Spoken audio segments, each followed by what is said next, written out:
Mas vamos lá, vou explicar para vocês todo como surgiu a ideia do canal e tudo mais, tá?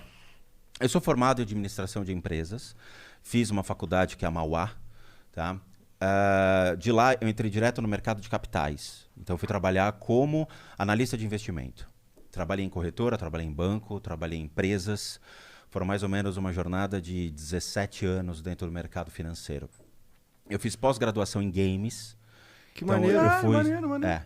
fiz 2 escolas de games aqui em São Paulo. Então, para trabalhar com desenvolvimento de ambientes. Então, vocês veem aquele símbolo Epic. Aham. Então, eu fazia aula com esses softwares da própria Epic Games, que é um Real Development Kit, para poder criar os ambientes, criar toda a arquitetura. O Depois Unreal é bem popular, né? É. A galera usa bastante. usa, mas agora ele virou pago. Antigamente era um software Entendi. mais barato, era gratuito e agora virou pago. Então, ficou meio Mais só para acessível. profissionais. Entendi. Ele Caras- teasou um pouco. Aí depois eu fui trabalhar como animador, então eu criei, por exemplo, o Autodesk Maya, fazia toda a parte dos bônus de esqueleto, comecei a entrar nesse esquema, mas eu nunca fui bem de desenho, mas de criação de 3D eu mandava bem.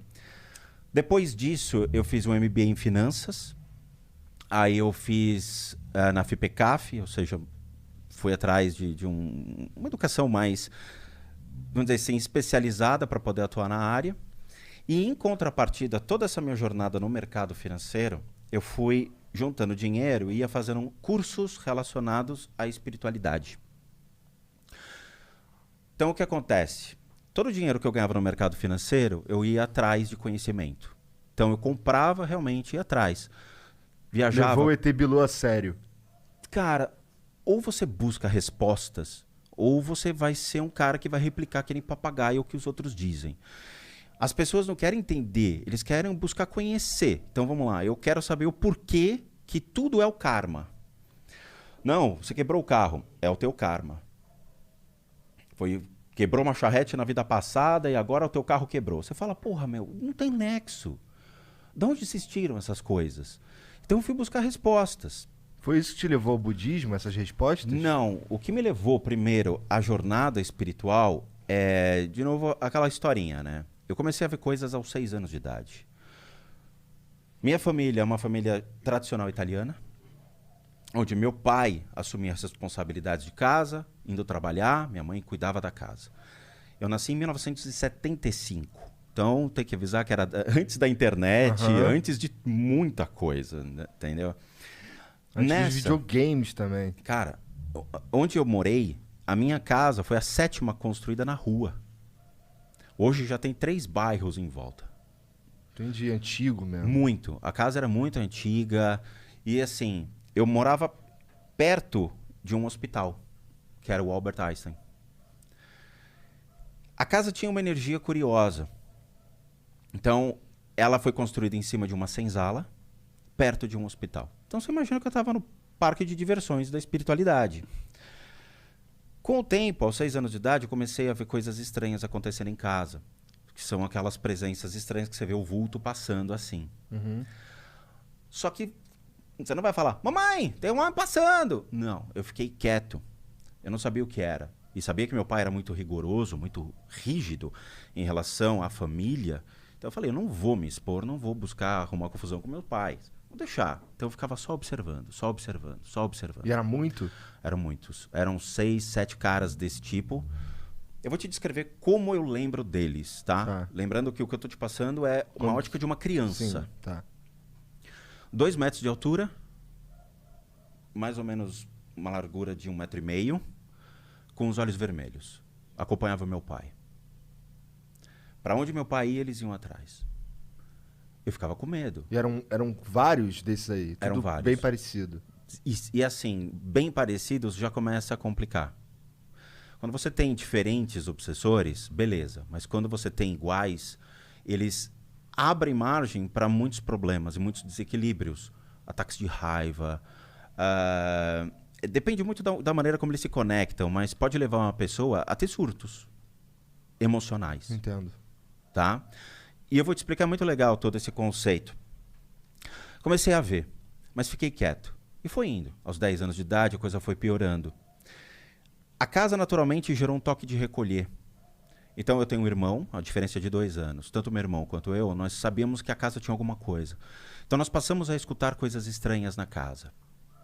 Um dos fatores, por exemplo, a gente não saía do quarto. Então dava 8 horas da noite, todo mundo para a cama porque no dia seguinte tinha aula. Só que a gente ficava acordado até mais tarde para ficar escutando sons estranhos, porque sabia que acontecia.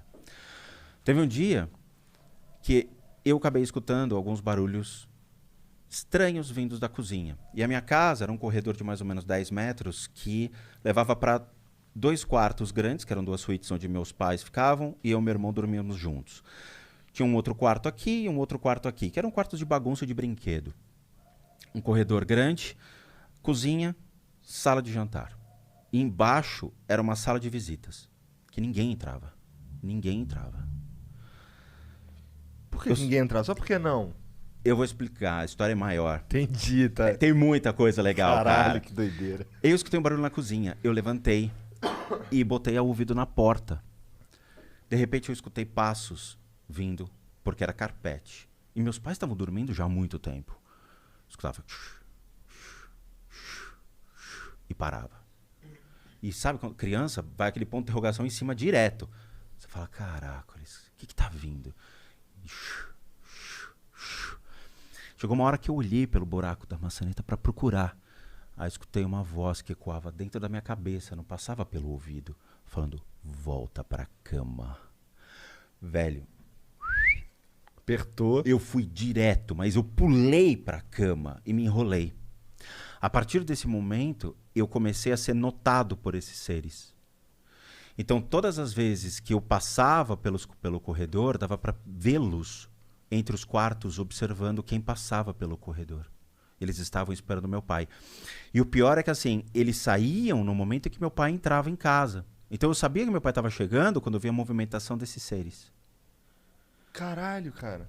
Era incrível. Era algo que você sempre os via. Sempre. Se você tava em casa, você tava vendo esses troços. Sempre. Só que em contrapartida também tinha coisas estranhas que aconteciam. Então uma vez, era altos e baixos. Tinha o dia que eu via, tinha dia que eu não queria vê-los e eu me distraía com outras coisas. A distração da mente faz com que você não perceba mais eles. Você está distraído, você está fazendo outra coisa, tá? Na minha época, videogame, eu fui ter videogame muito depois.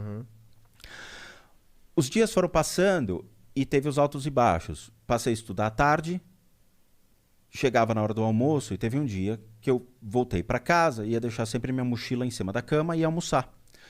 O dia eu cheguei e fui deixar a mochila em cima da cama e eu vi um cara em pé no quarto, 2 horas da tarde, cara, assim, com sobretudo, vestido como se fosse, Inglaterra, chapéu, tudo. Eu parei e fiquei olhando.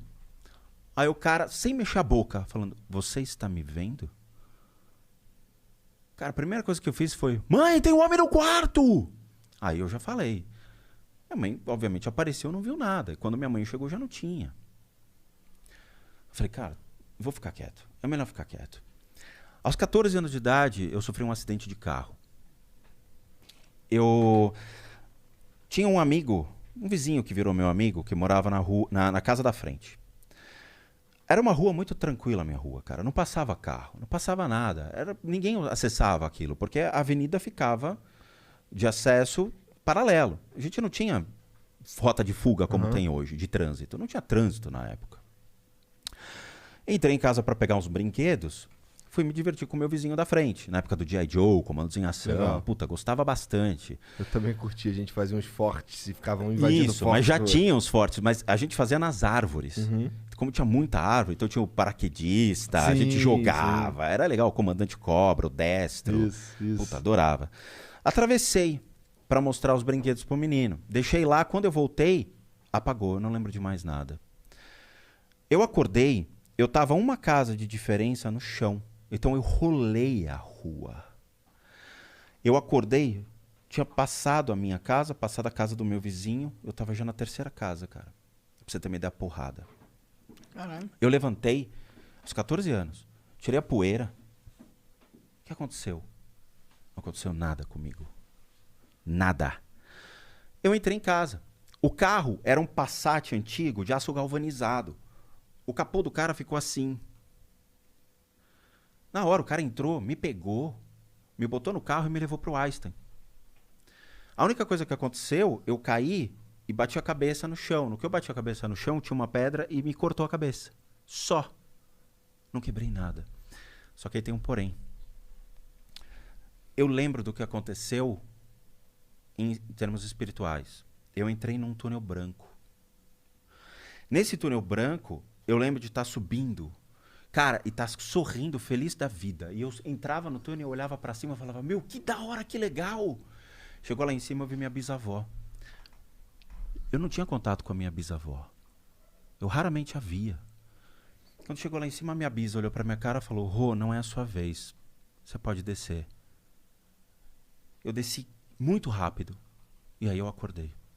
Que viagem, cara. Caralho. E aquilo ficou na minha cabeça. Eu falei, porra, então o túnel branco existe. Então essa bagaça é real. Porque eu vivia o negócio. A partir daí, eu comecei a querer descobrir. Falei, não, eu vou atrás dessa porrada. Eu vou saber o que tá havendo. O que é isso? Por que disso? Eu comecei a buscar literatura espírita, comecei a frequentar centros espíritas. E o meu primeiro dia no centro espírita foi extremamente bizarro.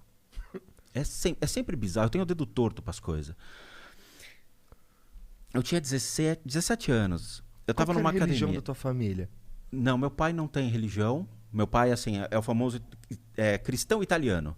Tinha uma cruz no peito, mas não tinha uma prática, não exercitava a prática. Minha mãe também não. Entendi.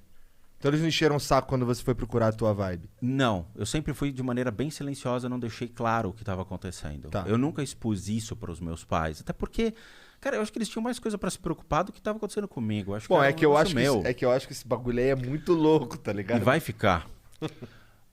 Quando eu tava treinando numa academia, eu e um amigo meu de infância, ele me ligou falando, pô, tô morando aí perto de você, vamos treinar, tal. A gente foi numa academia de Kung Fu. A gente fazia Kung Fu e fazia musculação junto. Um dia entrou um cara. Ele era muito mais velho, devia ter uns 50 anos de idade. Ele ficava olhando pra minha cara. Falou, ô, tô cagado, ele se apaixonou. E na época eu nem sabia o que era isso, né? Tipo assim, meu, tá olhando por quê? Deixa o cara. Aí ele se aproximou e falou, eu preciso te levar num lugar. Eu falei, que lugar? Que é isso? Ele falou, não, é sério. Eu preciso que você confie em mim. Você precisa ir comigo. Isso foi numa sexta-feira. Sábado eu tava treinando na academia, ele passou com a mulher e 2 crianças. Ele me viu, ele falou, tô indo num lugar, eu quero que você entre no carro e vá comigo. Cara, na época, super inocente, eu entrei e fui. Ele me levou no centro espírita. Na Horácio Laffer, que é a Luz Divina. Fica no Itaim. Na hora que eu cheguei, tinha uma pessoa na porta, recebendo as pessoas. O cara olhou para mim e falou, que bom que você voltou. Eu falei, não, vai aparecer o Serginho Malandro. Pegadinha! Voltou como? Nunca tive aqui. Ele falou, que bom que você tá de volta. Eu falei, não, eu nunca tive aqui. Eu entrei, as pessoas que eram atendentes lá me cumprimentavam. Aí eu fui tomar o passe magnético e, cara, eu saí de lá flutuando, assim, a sensação era incrível. Falei, pô, esse negócio aqui é muito legal. Acho que eu vou começar a vir. E comecei a frequentar o centro espírita. Achei muito legal. Mas eu não seguia a doutrina. Eu queria o conhecimento dos caras. Então eu comprei todos os livros do Kardec. Eu tinha uma biblioteca assim vasta. Eu tinha mais de 1000 livros em casa. E comprava literatura para tentar entender o que tinha acontecido comigo. O que era aquilo? O que eu estava enxergando? Que tinha que ter uma explicação lógica.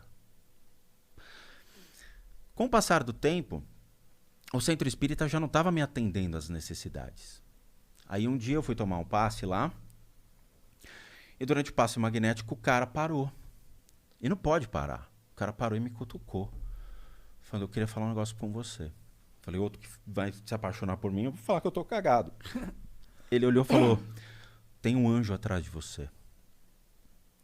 Dentro da crença dele, tá bom? Ele acreditava nisso. Eu falei, ok, e o que eu faço com esse negócio? Ele falou, não sei. Falei, pô, se você trabalha no centro espírita, você atende, você tem uma responsabilidade, você não sabe o que eu faço com isso, então, a partir de agora, fica difícil você atender minhas necessidades. Eu levantei, eu olhei para trás e falei, vão para casa. Cara, do caminho do centro espírita até a minha casa, eu senti um negócio esmagando a minha coluna, mas ele apertava, uma dor monstruosa. Quando eu cheguei em casa, parou. Eu falei, Mais um ponto de interrogação. Por que isso? Aí eu entrei na onda do esoterismo. Aí comecei a comprar livros sobre magia, estudos de teologia, coisas mais aplicadas. E eu entrei na Ordem Rosa Cruz, entrei em ordens esotéricas e comecei a tentar buscar, por meio dessas ordens, um conhecimento. E é muito interessante o que a gente encontra nessas ordens, cara. É muito legal. A gente fala que é coisa do Satã, coisa do demônio, e não é. Não é nada muito complexo entrar, né? Não. A Ordem Rosa Cruz, não.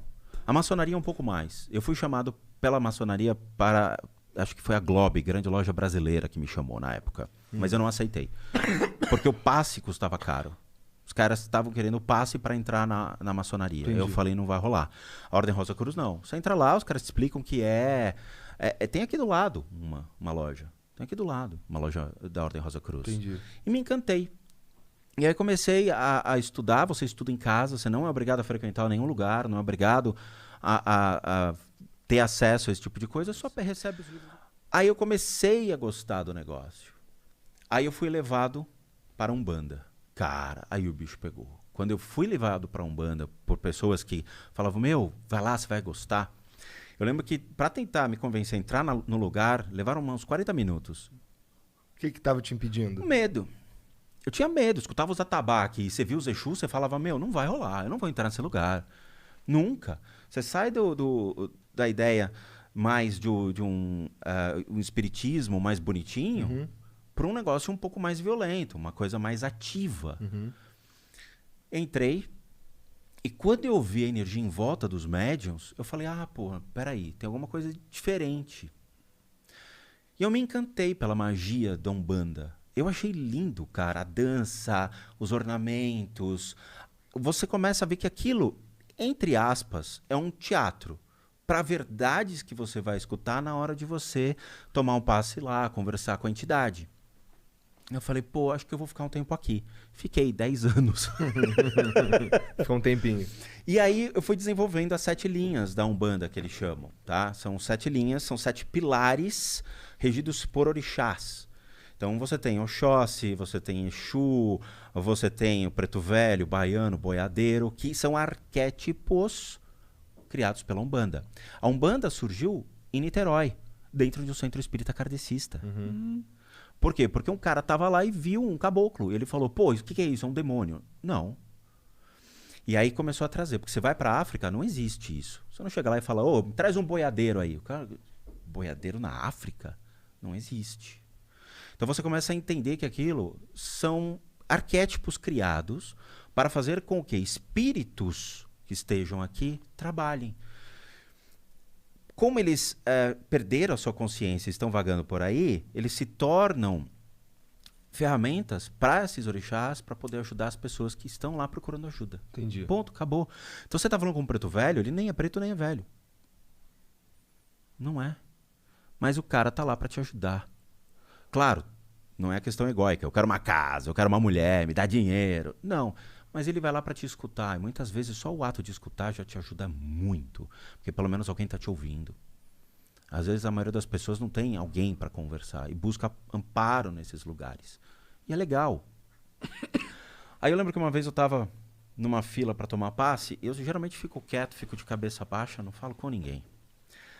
Aí eu tomei um arrepio do lado esquerdo. Eu falei, lá vem. Aí eu olho. Cara, tem um cara, parece um mouro. Vestido de cigano. Aí eu tomei um tranco, passou uma funcionária da casa, eu segurei ela e falei, me tira uma dúvida. Tem alguém do meu lado? Ela falou, tem, o seu cigano. E saiu. Eu falei, desde quando eu tenho cigano? Eles se apoiam nas pessoas que têm essa sensibilidade para poder ajudar. E eu comecei a desenvolver, comecei a incorporar e comecei a atender. Aí com o tempo, eu comecei a buscar outras respostas e uma tia minha faleceu por câncer fulminante. Consumiu ela durante as duas semanas, matou, fulminante. Caralho, tem isso? Nem sabia que tinha isso. Um câncer leva você rapidão. Nossa. Aí a irmã dela, que é a minha outra tia, irmã do meu pai, chegou pra mim e falou, Rô, eu sei que você tem certa sensibilidade e tudo mais, mas o que você puder fazer pelas pessoas, faça. Se você puder achar uma forma de ajudar as pessoas para sanar certas enfermidades, continue sua busca. Aí eu entrei na onda das terapias alternativas. Eu falei, ótimo, então eu vou atrás. Eu já estava muito frustrado com algumas buscas. E quando eu entrei na terapia alternativa, eu comecei a ver, por meio de pessoas que estavam ligadas ao hinduísmo, ao budismo tibetano, a pessoas que traziam um conhecimento mais profundo, que era mais a minha onda. Falei, porra, gostei disso. Acho que é minha praia. E aí comecei a fazer cursos. Desde 2000, eu fui me especializando